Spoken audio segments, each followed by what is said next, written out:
And good morning.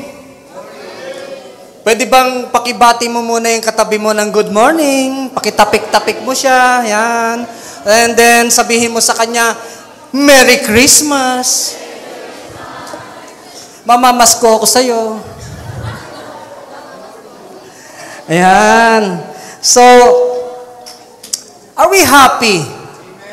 Amen. Are we blessed? Alam ko, masayang-masaya tayo ngayon. No? Dahil, unang-una, we are in the season of Christmas. Alam naman natin na, na kapag ka dumadating na yung araw ng Pasko, nagdidiwang ang lahat. No? Pero, sana lang, sa kabila ng ating mga business, no? Ay hindi natin nalilimutan yung tunay na dahilan o ang kahulugan kung bakit po tayo mayroong sineselebrate na Christmas. No? Maaaring tayo ay nagiging busy sa maraming bagay. No? Hinihintay most of you, hinihintay yung 13-month pay, o natanggap na ba? O ubus na ang 13-month pay? Huh? Are we excited, no? Nagastosin yung mga 13-month pay? At mga bonuses, no? Yan. So, sabi nga nung nakaraang preaching ni Pastora Jana, napakadaming nagiging busy, no? Pagkadadating na ang Pasko. Kayo ba yon? Nagiging busy ba tayo? No? Pansinin po natin, sino po ba dito ang mga nagda-drive? Yung nagda-drive, bukod sa akin, nagda-drive ng motorsiklo, kotse, jeep, yan, ang dami. So pagka nagda-drive ka, ngayon, itong mga season na to, ano na-encounter mo madalas? Traffic, no? Kasi nga, very busy ang mga tao. Lalo ngayon, pag napadaan ka sa mga mall, di ba? Ang daming tao, siksikan, nagta-traffic, lalo na sa EDSA. Sino ba dumadaan ng EDSA? No? Napaka-traffic. So, ang Christmas ay most people, no? Ay tinitingnan natin ng Christmas ng parang material na bagay, no? Alam nyo, nung bata pa ako, pag magpapasko, sobrang saya ko. Pagdating pa lang ng September 1, nagde-decorate na kami ng bahay, no? Aligaga na kami sa mga isusuot, no? Dahil bata ka pa no? Tapos, pagkatapos ng Pasko, pagkatapos ng New Year, sabi ko, January 1 na naman, 365 days na naman ang hihintayin ko, no? Ang lungkot-lungkot, no? Tama ba mga bata? Ganun ba mga bata, no? Oo, gano'n. Tapos sasabihin mo, babalik na naman ako sa school, makikita ko na naman yung teacher ko, no? Diba, gano'n? So, talagang masaya po ang Pasko. At dahil nga yan ay ang mensahe po ng Pasko ay si Jesus, no? Na dumating si Jesus. Minsan 2,000 years ago, dumating ang ating tagapagligtas. At yan ay walang iba kung hindi yung Son of God na si Jesus Christ. And today, ay it's not the common preaching ang maririnig natin sa araw na to. Hindi po katulad ng malimit nating naririnig na about, dahil nga Christmas ngayon, it's about the birth of Jesus Christ, or the 3 wise men na dumalaw kay Jesus Christ. Although yun po ang naaalala natin, tama naman kapag dumadating ang Pasko. But today, we will be talking about something different. Pero nandito pa rin si Jesus Christ. Si Jesus Christ pa rin po ang bida sa kwentong ito. No? Pero ito po ay yung about the first miracle of Jesus Christ. The first miracle of Jesus Christ. At dito, makikita natin kung paano si Jesus kumilos at naghimala at binago niya ang isang ordinaryong bagay into an extraordinary thing. And I believe na sa araw na to, nandyan ka ngayon, kapatid, kapag narinig mo ang mensaheng ito, sasabihin mo sa sarili mo na kahit ka pala isang ordinaryong tao lang, kaya kang gawin ng Diyos na extraordinary. At kayang gawing baguhin ng Diyos ang buhay mo. From a simple life to an extraordinary life, a life that is with Jesus Christ. Kaya po ang title ng ating sermon for today is sige po. Please, next slide.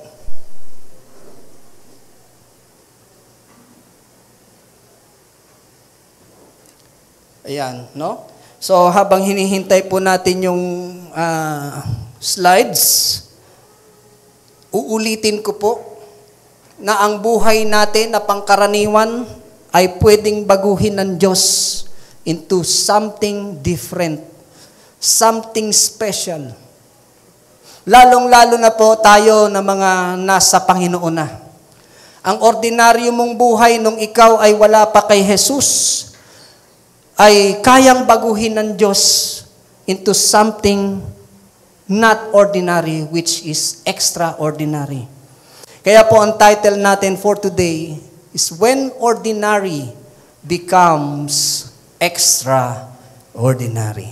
Sandali po tayong pumikit at manalangin. Hallelujah. Ama naming Diyos, kami nagpupuri at nagpapasalamat sa iyo, Panginoon.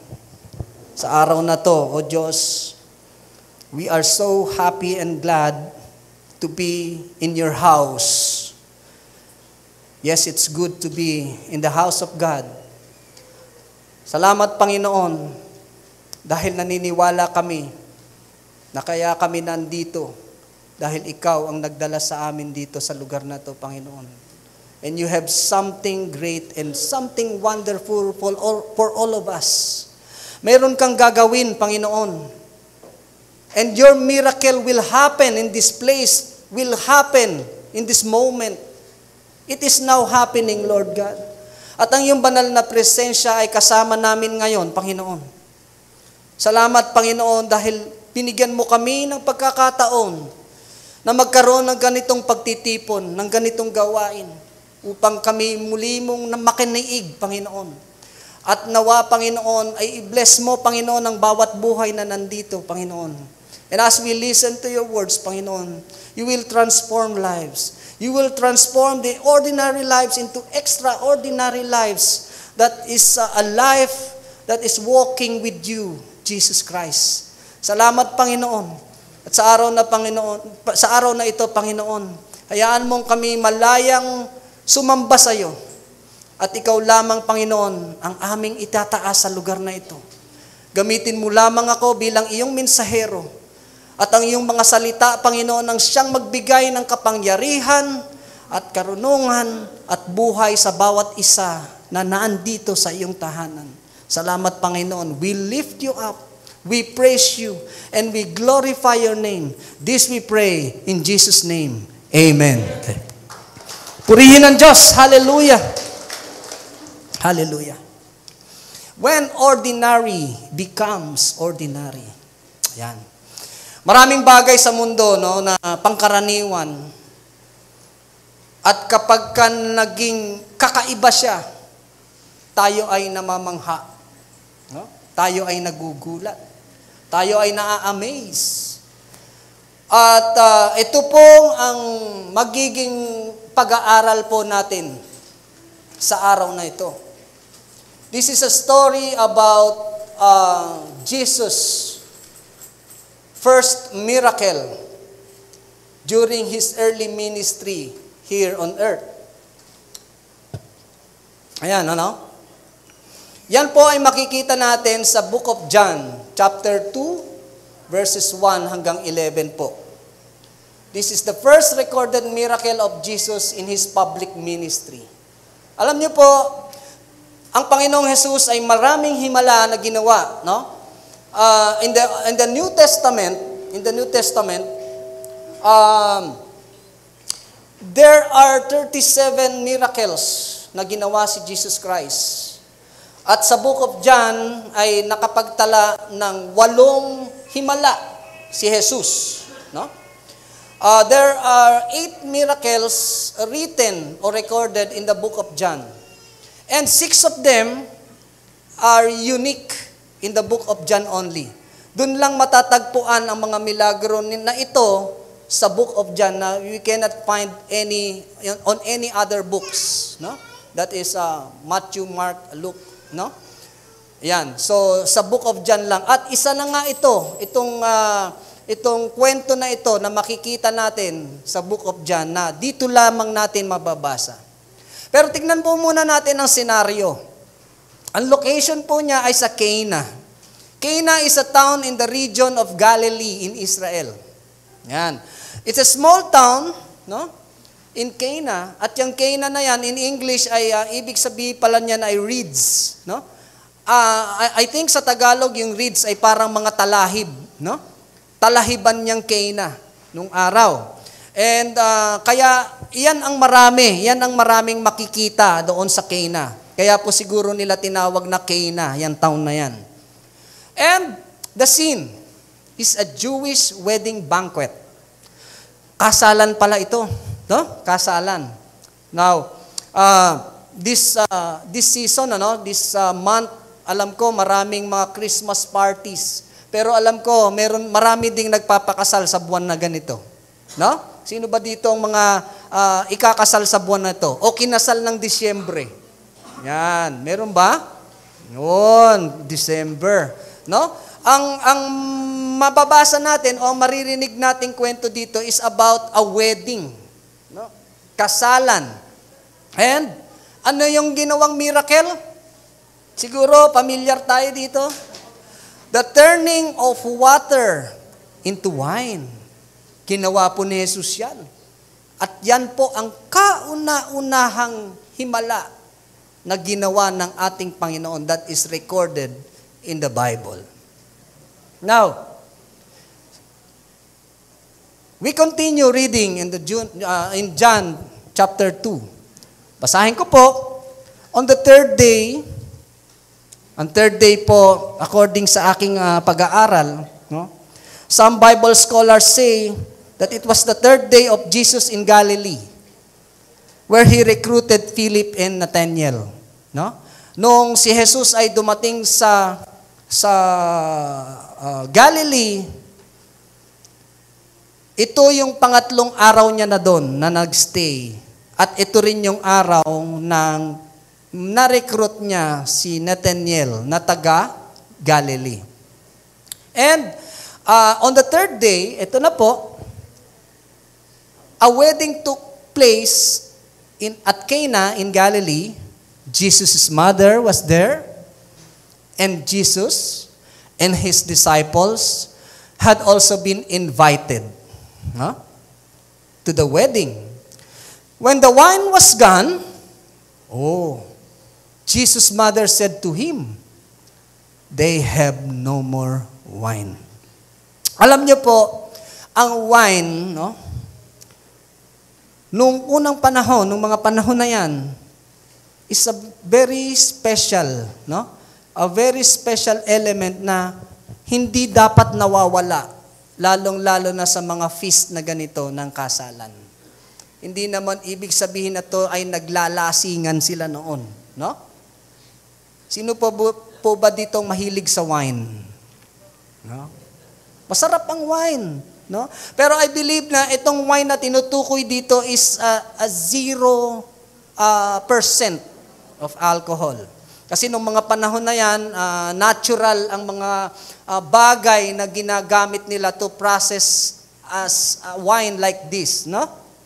At sa isang wedding na celebration na ganito, kapag pala naubusan ka ng wine, that is a big public shame, no? Kahihiyan, no? nakakahiya na ikaw ay maubusan ng wine. Alam niyo po, naalala ko lang, nung ako ay bata pa, no? Ako ay kumakanta-kanta sa mga kasalan. Hindi niyo alam yun, no? Yan. Na-invite po ako sa isang kaibigan namin, sa kasal ng isang kaibigan. Asawa ko na po si Mrs. ko noon, bago pa lang kami mag-asawa. Ako po ay napakanta sa reception.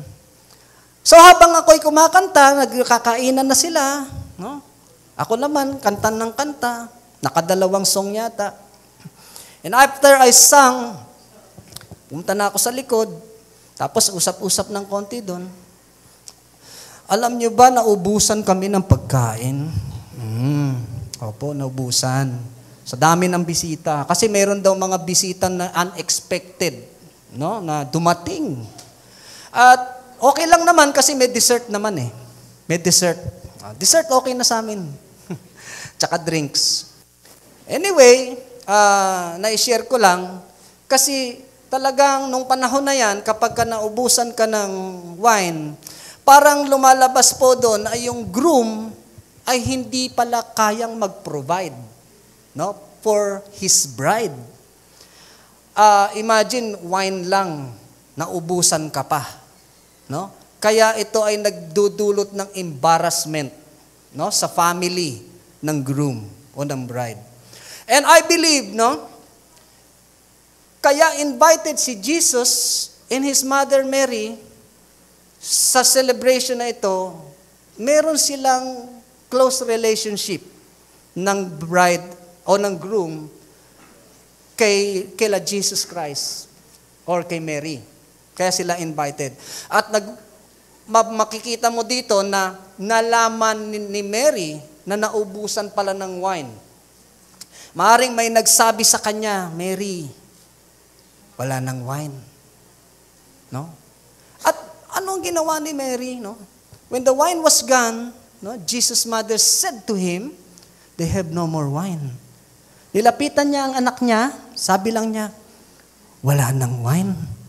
Ganun lang. Hindi niya sinabing, wala ng wine. Ano gagawin mo? Maghimala ka. Nakakahiya eh. Di ba? Ayun. Baka nga inaanak pa ni Mary to eh, no? As a mother, no? As a mother, sino po ba dito mga mother? Mga mothers, yan. Nag-approach si Mary kay Jesus Christ ng merong intimate relationship, no? Hindi niya dinirekta si Jesus Christ na alam ko, kaya mong magmilagro, gumawa ka ng wine. Ngayon din. No? As a mother, di ba, sa mga nanay, siguro yung mga anak dyan makaka-relate. Di ba, pag nakita ng nanay mong magulo yung kwarto mo, sasabihin niya, ang gulo ng kwarto mo. Pero hindi niya sasabihin, maglinis ka. Pero yun ang ibig niya sabihin doon. Tama? Ang gulo-gulo ng kwarto mo. O kaya, umaapaw na yung basurahan. Ganun lang. Di ba? Sasabihin mo sa anak mo, anak, apaw na yung basurahan. What's next? Di ba? Ibig sabihin nun, may ibig sabihin siya.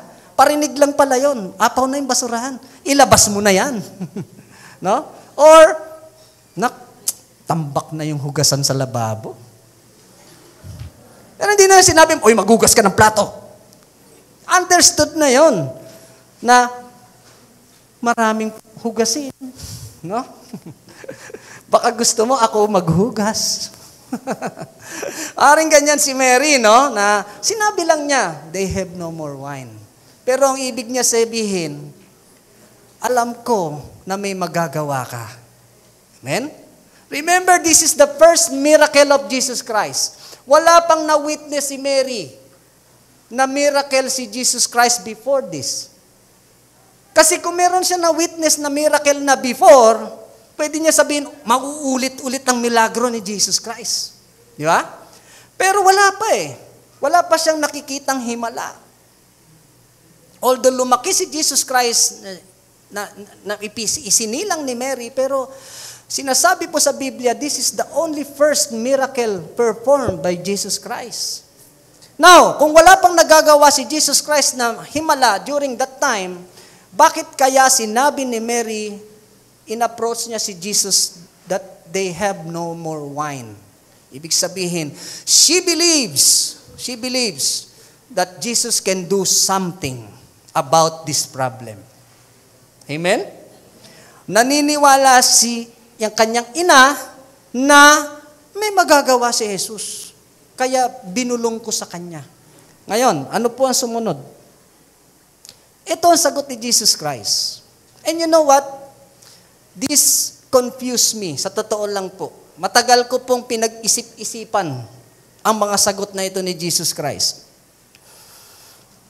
Sabi ni Jesus Christ, woman. Oh, ano kaya yun? Oh, woman. Sino dito ulit ang nanay? Kapag ba tinawag ka ng anak mo, babae, ano sasabihin mo? No? Woman. Siguro ito ay the way you express it, no? Siguro pag sinabi mo, woman, parang pangit naman. Pero it is how we express it. Siguro, woman, no? Ganon, very gentle. Now, alam niyo po, ang woman pala, nung mga panahong ito, it's a sign of respect sa babae. No? Parang sa panahon po natin, madam, o ma'am. Alam niyo po, ito po ay binase din dun sa Old Testament, sa Genesis, ang kauna-unahang babae, sino po yun? Si Eve o si Eva, di ba? Tinawag siyang woman. Galing sa Panginoon, ang woman. No? Galing sa Diyos, dahil He created Adam, and kinuha ang isang woman sa parte ng katawan ng man. So, ibig sabihin po, hindi po pagiging rude ni Jesus Christ ang pagtawag niya ng woman sa kanyang ina. At ito pa ang naging palaisipan sa akin. Bakit ni Jesus sinabi, why do you involve me? Alam natin na si Jesus Christ ay hindi ka kayang pabayaan. Naniniwala tayo na laging nakaagapay si Jesus. Pero bakit kaya nagsalita siya ng, why do you involve me? Parang niyang sinabi na, bakit mo naman ako dinadamay dito? No? Ano ang pakialam ko? No? Parang ganon, no? Kung yun ang magiging translation natin, no? O pagkakaintindi natin. Ito pala, kaya nasabi niya ito, for Mary, no? Para maintindihan ni Jesus kung bakit sinabi ni Mary ito, totoo ba na si Mary ay nagtitiwala kay Jesus? Kaya niya ini-involve si Jesus Christ dito. Jesus Christ wants to see the heart of Mary. Why do you involve me? Parang gusto niya sagutin, nagtitiwala ka talaga sa akin, na may magagawa ako. That's why you involve me. Yun po. Jesus replied, my hour has not yet come. No? Hindi pa dumadating ang oras ko. Sa ibang translation, sinasabi pa, my time has not yet come. Hindi pa dumadating ang panahon ko. And his mother said to the servants, do whatever he tells you.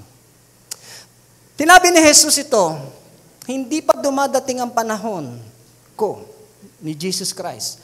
Because by this time, Jesus only takes orders from His Father in heaven. No? Sinasabi dito ni Jesus na yung parental bond nila ni Mary is no longer binding. And by this time, Jesus submits to His Father and He lets only the will of the Father to give Him instruction, no? Kung ano ang gagawin ni Jesus. Dito po makikita natin na kung hindi pa panahon na sinabi ng Ama kay Jesus na ikaw ay maghimala, hindi muna niya gagawin. Pero makikita natin, His mother said to the servants, so sa mga naglilingkod, do whatever He tells you. Gawin ninyo kung ano ang sasabihin niya. Bakit kaya? It only shows, no, na si Mary, naniniwala pa rin siya na may gagawin ng anak niya.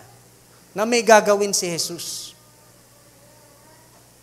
She believes that Jesus can do something in this situation. Now, nung sinabi niya na do whatever He tells you, ito ginawa ni Jesus, nakita niya na mayroong 6 stone water jars doon sa isang lugar, the kind used by the Jews for ceremonial washing, each holding for 20 to 30 gallons. No? Meron siyang mga ceremonial jars doon, no? Na pagka ang mga tao noon ay sasamba, sila ay naguhugas, no? For the cleansing, for the ritual cleansing nila. No? Naglilinis sila.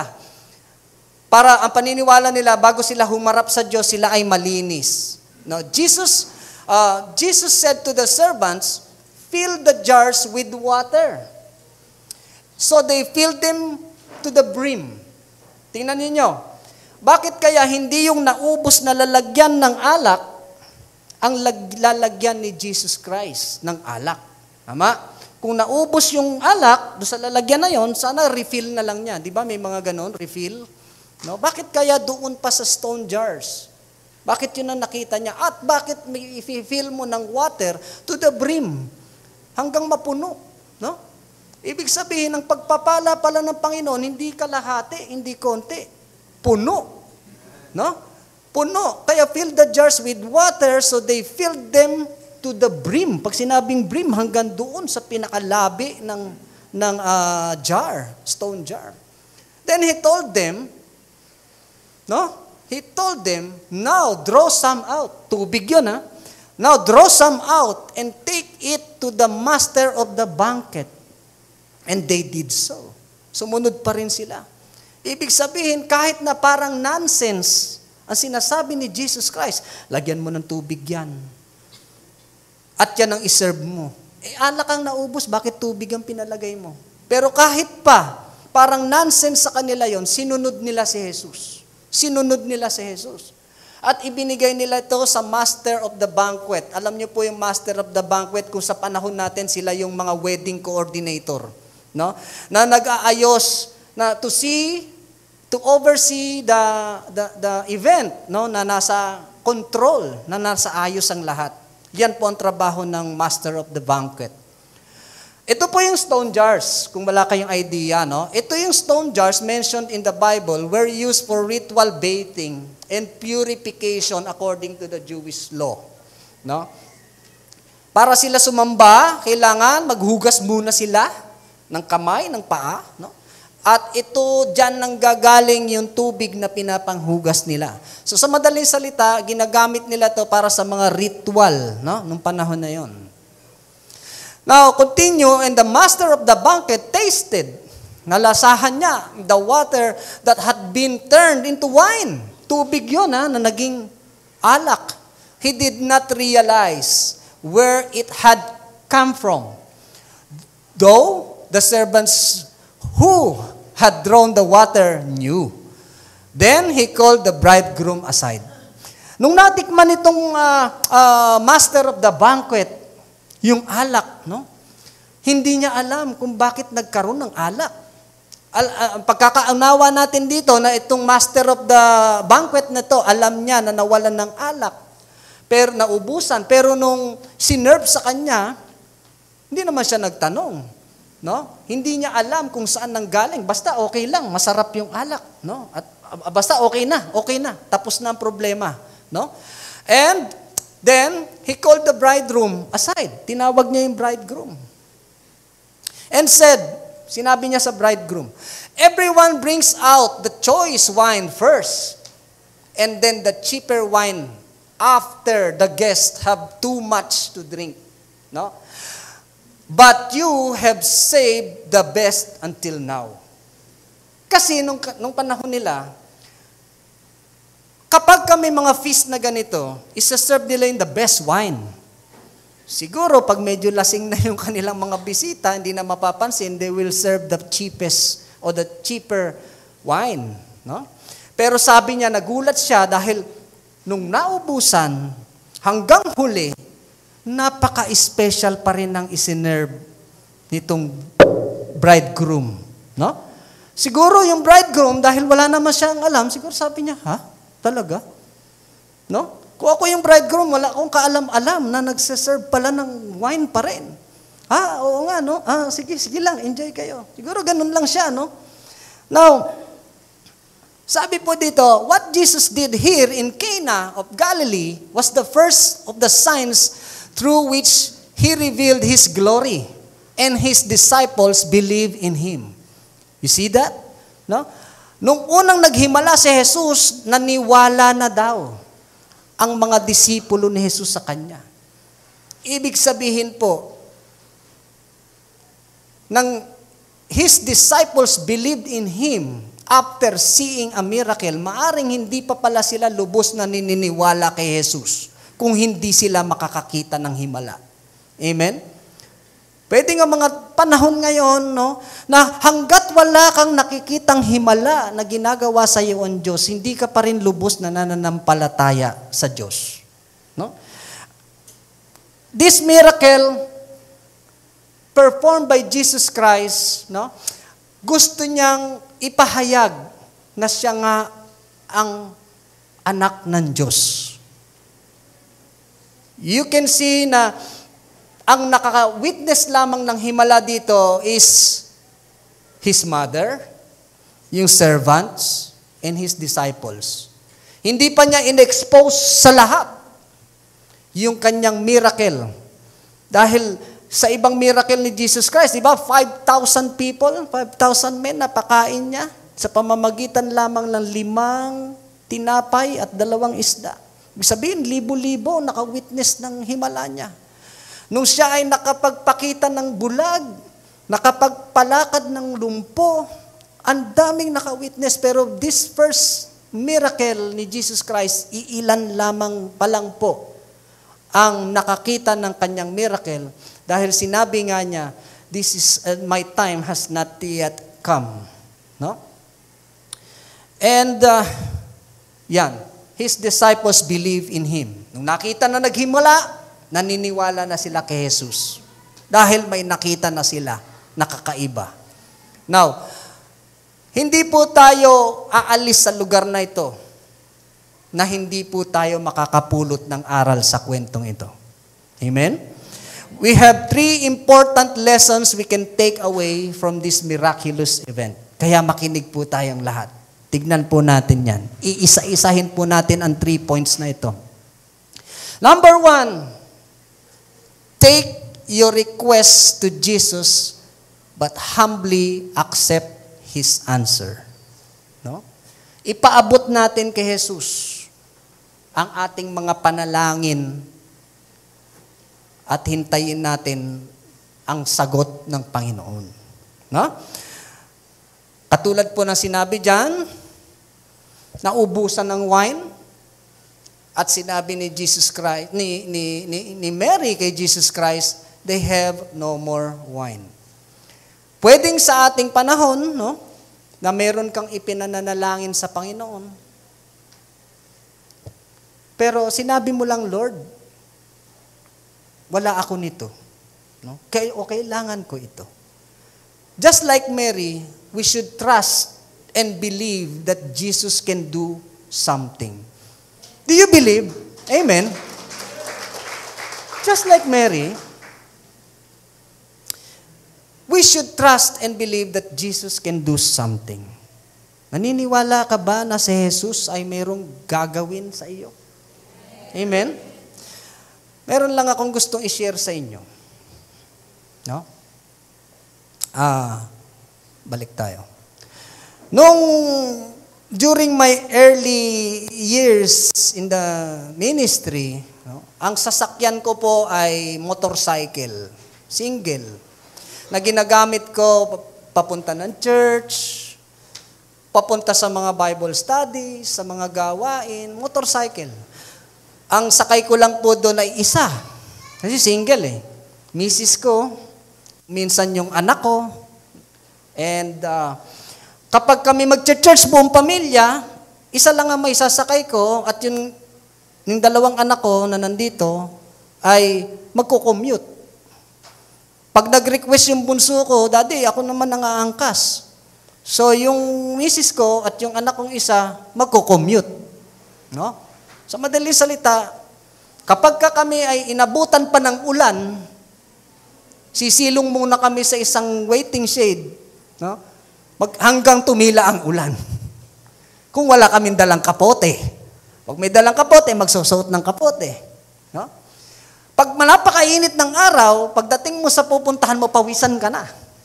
Diba? Kasi naka-jacket ka, naka-helmet ka. So, mahirap, no? Mahirap. Pero alam ko rin naman yung iba dito ay nagmumotorsiklo, no? At hindi ko kinukondem ang nagmumotorsiklo dahil ako po ay namuhay ng napakatagal na motorsiklo ang gamit ko. Pero nag-pray ako, Lord, sabi kong ganon. Nahihirapan po ako. Sa motorcycle lang ang sasakyan ko. Alam mo na siguro ko anong kailangan ko. No? Pero ang tagal, hinintay ko, wala naman. Wala namang 4 wheels. Ayun talaga ang gusto ko, 4 wheels. Kaya sabi ko, Lord, kahit luma, okay lang, basta 4 wheels lang. Wag lang kami mabasa ng ulan. Maisakay ko lang yung buong pamilya ko, no? Nasabay-sabay kami mag-church. Hanggang sa, sabi ko, pagkakasama ko si misis ko, pag nakakita kami ng multicab, kahit ganyan lang, multicab, okay na yan. Basta tayong lahat magkakasama sa isang pupuntahan. Kahit luma, okay lang. Pero wala pa rin. Kaya sabi ko, pagka nakakakita kami ng mga sasakyan, sabi ko sa misis ko, wag na muna nating isipin yan. Hayaan na muna, magtiis-tiis na lang muna tayo. Until dumating ang God's time, no? That was year 2021, ay nakakita ko ng second-hand na kotse. Di naman siya bago, pero at least 4 wheels. At yun po ay kinaloob ng Panginoon. Hallelujah. Ang gamit ko pa rin po hanggang ngayon. Yan. Praise the Lord. Hindi na kami nababasa ng ulan. Pero ginagamit ko pa rin siyempre yung motorcycle kapag ako lang mag-isa at nagmamadali. So, praise the Lord. Sinasabi po dito na ang Diyos ay hindi tayo pinababayaan. Amen? Now, sabi ni Jesus Christ, woman, why do you involve me? Jesus replied, my hour has not yet come. We must always wait patiently for the Lord. No? Be brave and courageous and continue to wait patiently for the Lord. For the Lord. And then sa Psalm, sinabi din po, wait for the Lord, be strong and let your heart take courage. Wait for the Lord. Mga kapatid, maaring some of you na nandito, mayroong mga prayer. Alam ko naman lahat tayo may prayer, di ba? Meron tayong mga hinihintay. Meron tayong mga wishes sa Panginoon o mga prayers sa Panginoon na matagal na rin nating hinihiling sa Kanya at maaaring hanggang ngayon ay hindi mo pa natatanggap. No? Pero sabi po, be strong and let your heart take courage. Sabihin po, huwag kang mawawalan ng pag-asa. No? Wait for the Lord. Hintayin natin. Baka sabi ni Lord, teka muna, mamaya na, o bukas na, no, bibigay ko rin yan sa'yo, maghintay ka lang. Magtiwala ka lang sa akin. No? Yan yung sinabi niya kay Mary na my hour has not yet come.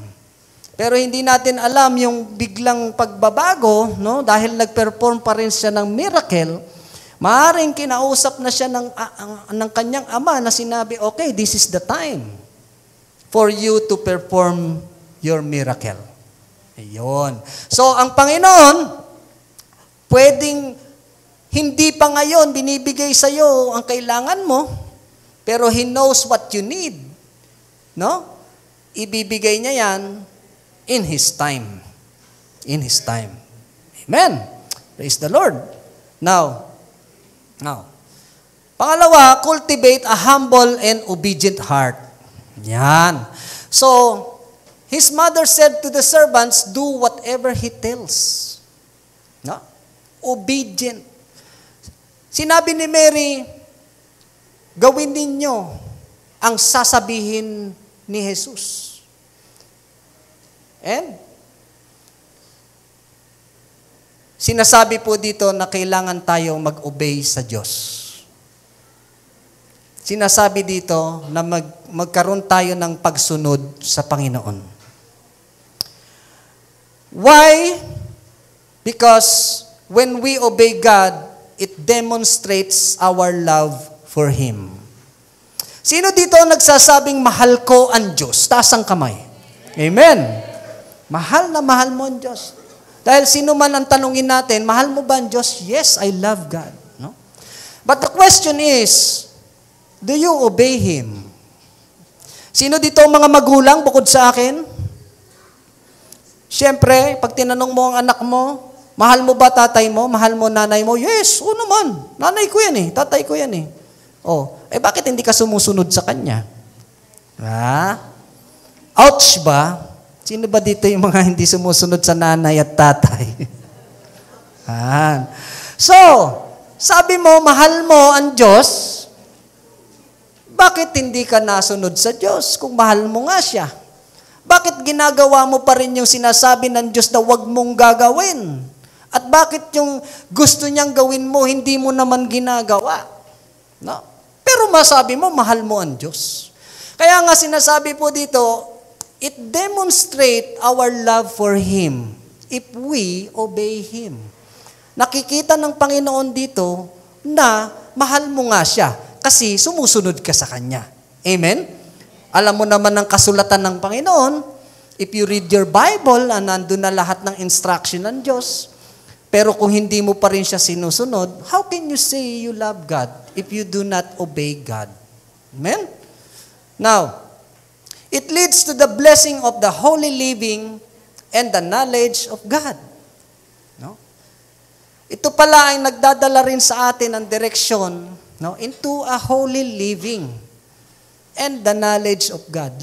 Nakikilala natin mas lubusan ang Diyos sa buhay natin kung tayo ay sumusunod sa Kanya. No? Unti-unti ang pamumuhay natin ay namumuhay tayo ng naaayon sa panuntunan ng Diyos. No, kung ang dati nating buhay ay walang direksyon, but we obey God, no, nagkakaroon na ngayon ng direksyon na nanggagaling ang instruction sa Panginoon. Amen? Next is, we are submitting ourselves to His authority. Hindi po ba yung mga pulis o yung mga sundalo, kapag yan ay merong operation, no, o meron silang mission, they will take their orders to their authority. Tama? Sa kanilang commander. Pag sinabi ng commander nila, sige, sugod! Susugod ka. Pero hanggat walang sinasabi ang authority, hindi naman gagalaw yan eh. Di ba? Violation sa mga military, sa mga pulis, kapag sila ay kumilos ng walang orders coming from their leader. Kaya, if we obey God, we are submitting ourselves to the authority of God. No? Sumusunod, isinusuko natin ang ating mga sarili, hindi tayo gagalaw, no? Hindi tayo gagawa ng masama na hindi naman sinasabi ng Panginoon. We are taking the authority or the orders from our God, our authority. Naniniwala tayo na autoridad natin ang Panginoon at siya ang nagbibigay sa atin ng instruction sa buhay natin. Amen? That is why we obey Him. And we are saying that we trust Him and His plans, no? And His plan for our lives. Sinasabi mo, kapatid, na naniniwala ako sa Diyos at alam ko na maganda ang plano niya para sa akin. Amen? Kaya sumusunod ka sa Kanya. Dahil naniniwala ka na mayroong magandang gagawin ang Diyos sa buhay mo. Sa kabila ng anuman yung mga struggle mo ngayon, o anuman yung mga problema mo ngayon, mayroong kang pananampalataya sa Panginoon na may gagawin siya. Amen? Can you relate to that? Amen. Now, number 3, and this will be my last point. Sabi po dito, remember that in God's hands, the ordinary becomes extraordinary. Oh, di ba? Nakita niyo kung paano binago ni Jesus ang tubig na maging wine. Ang ordinaryong tubig ay ginawa niyang espesyal. That is why, remember that in God's hands, the ordinary becomes extraordinary. Sabi nga po dyan, and the master of the banquet tasted the water that had been turned into wine. No? Water had turned into wine. At hindi alam nung master na yon kung bakit nangyari yung himala na yon. Though the servants knew, no? Though the servants who had drawn the water knew. Minsan po, iniisip natin bilang tao, tayo ay ordinaryong tao lang. Kaya kung minsan sinasabi mo na parang wala naman akong right para maging servant ni Lord. Kasi mababa lang ang pinag-aralan ko, hindi naman ako mayaman, hindi naman ako famous, hindi naman ako professional, no, para maglingkod sa Panginoon. Tsaka, mahina lang ang pag-iintindi ko. No? Pero alam nyo ba, na ang ordinaryong tao na katulad natin ay pwedeng maging extraordinary at espesyal dahil espesyal ka sa Panginoon. Amen? Amen. Praise the Lord. Now, ordinary things and people can become extraordinary when we are blessed or when they are blessed by God. No? Ang isang ordinaryong tao ay pwede palang maging extraordinary. Regardless of your status in life, regardless of your age, regardless of your profession, no? Kung tinatawag ka ng Panginoon, kahit sino ka pa, ay pwede kanyang gamitin. At ikaw ay maging extraordinary, maging special ka. No? Share ko lang po ito, kahapon lang po ito po yung Grand Hayo ng Church of God General Trias. Balik ko lang. Yan. So yung mga tao dyan, nakasama, ay pangkaraniwan din namang mga tao. Sino po dito nakasama kahapon sa Hayo? Yun, dami. Yan. Pangkaraniwang tao. Di ba? Pero, yung mga pangkaraniwang tao na yan, ay nagagamit ng Panginoon. Amen? Nagagamit ng Panginoon sa paglabas, sa pag-abot ng mga kaluluwa na hindi pa nakakakilala sa Diyos, nakakapagbahagi ng salita ng Diyos, nakakapagbahagi ng pag-ibig ng Diyos na na-experience niya sa iba na hindi pa na-experience daw ang pag-ibig ng Diyos. So sa madaling salita, ang Diyos po ay hindi nang uuri ng tao. No? Maaring sa tingin mo, ordinaryo ka lang, pero pag ginamit ka ng Diyos at tinawag ka ng Panginoon, hindi po ito imposible. Hindi po ito imposible. Hindi kailangan maging mataas ang pinag-aralan mo, degree holder ka, no? Nag-master ka ng divinity. O ikaw ay Bible scholar para maintindihan mo ang gusto ng Diyos na gawin mo. Simpleng tao, ordinaryong tao, pag ginamit ka ng Panginoon, ang Panginoon ang magbibigay sa iyo ng karunungan, ang Panginoon ang magbibigay sa iyo ng kapangyarihan para magawa mong maglingkod sa Kanya. Remember His disciples, palakpakan natin, Panginoon. Remember His disciples, kung alam natin, kung sino ang mga disipulo ni Jesus Christ. Lalong-lalo na yung leader ng mga disciple na si Peter. Si Peter is just an ordinary fisherman. Pero nung tinawag siya ng Panginoon, from fisherman into fishers of men. No? Namalakaya si Peter ng mga kaluluwa. At siya pa ang naging leader ng mga disciples ni Jesus Christ. Sa madaling salita po, huwag mong maliitin ang sarili mo. Maring hindi maganda ang mga experiences mo. Maring hindi maganda ang background mo. Maring hindi maganda ang history mo, pamilya mo. Pero kung ikaw ay pinili ng Diyos at gusto niyang baguhin ang buhay mo, hindi po ito imposible sa Kanya. Hindi po ito imposible sa Kanya. God can do everything. Pero alam niyo ba na may isang bagay na hindi kayang gawin ng Diyos? Hindi kayo naniniwala? May isang bagay na hindi kayang gawin ng Diyos? Ang bagay na to, hindi kaya ng Diyos na gawin na hindi Kanya mahalin. Hindi kaya ng Diyos na pabayaan ka. Hindi niya kayang i-reject ka. Dahil hindi niya kayang hindi ka niya mahalin. Yun po ang hindi niya kayang gawin. Ayun.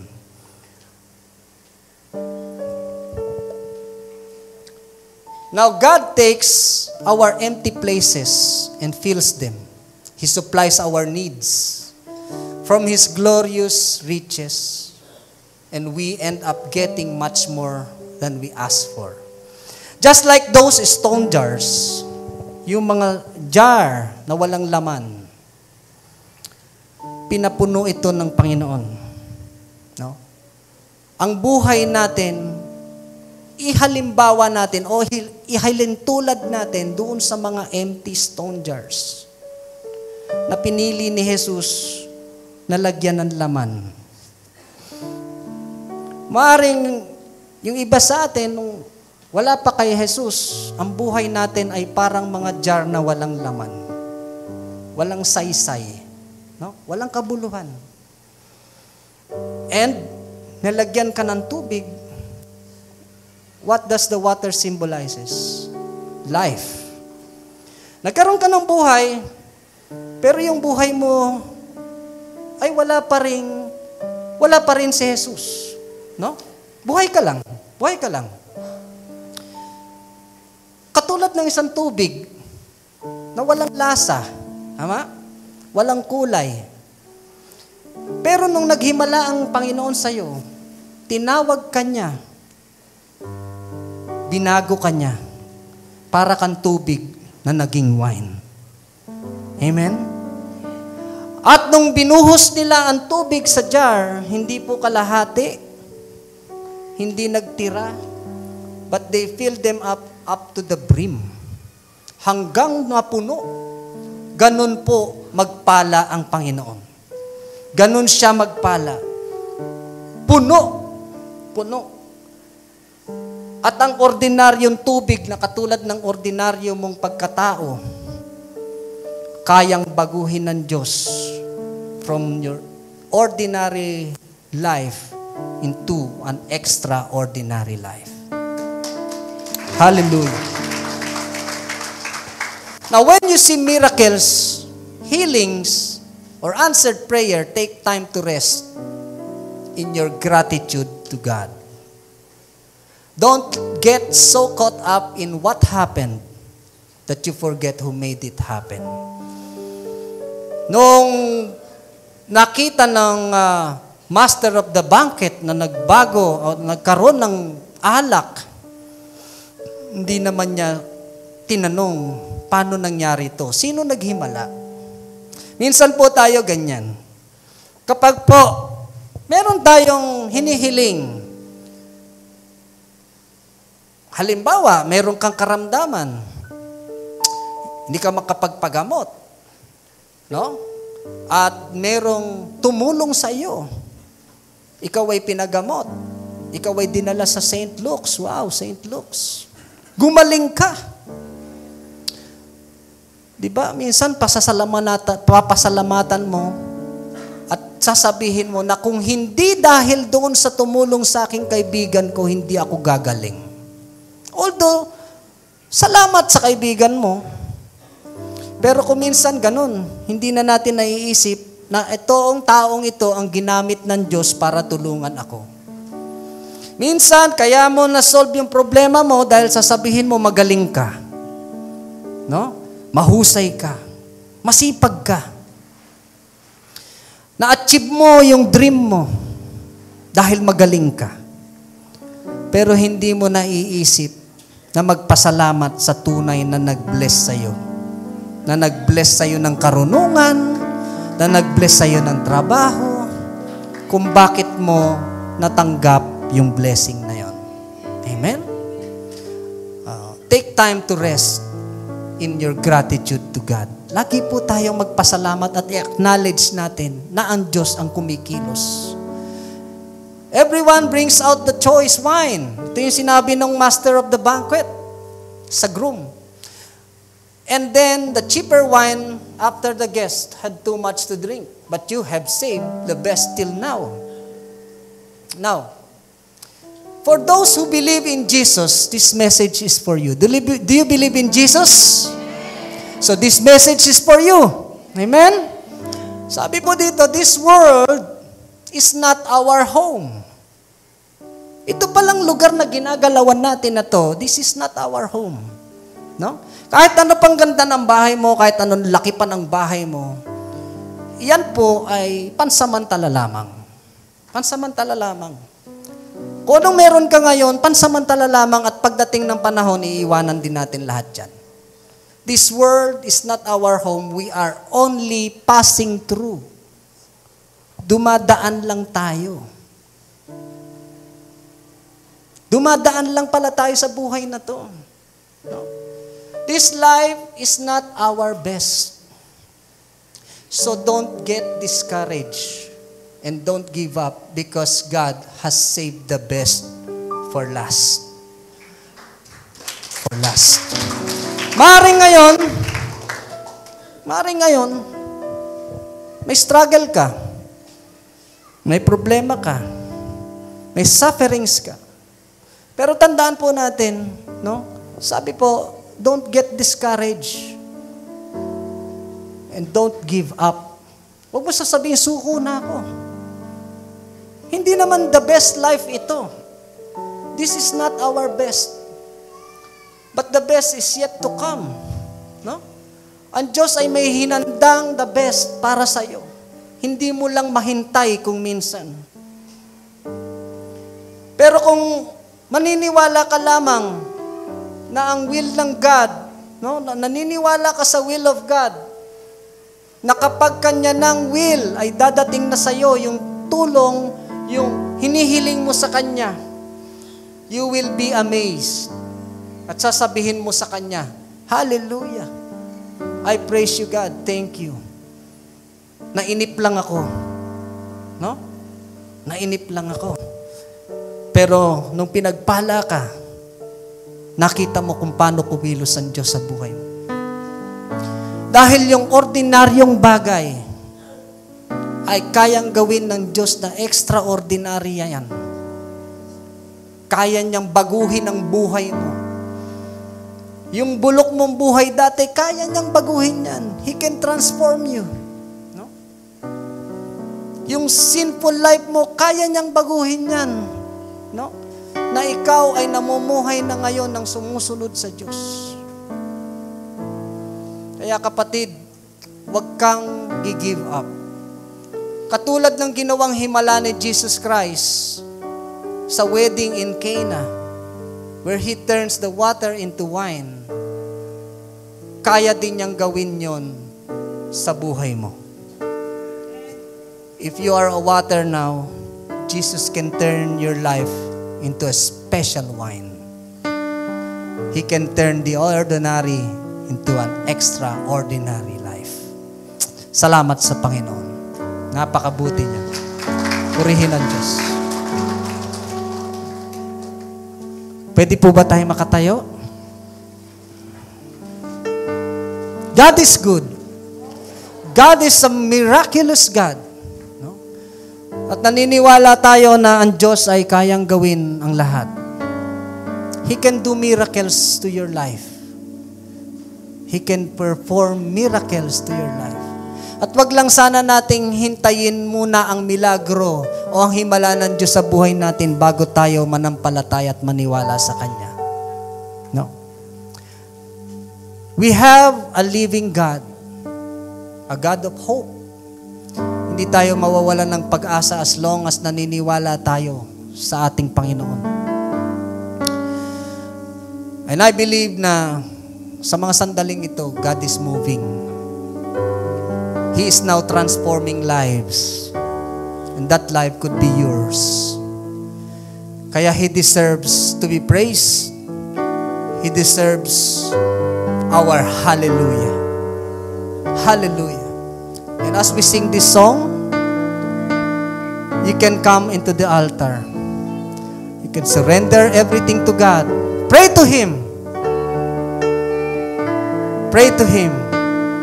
Sabihin mo sa Kanya, I know, God, you can do something to me. Hallelujah. Giving is part of worshiping. To all who desire to give, you may give your tithes and offering through online bank transaction. Details are provided below.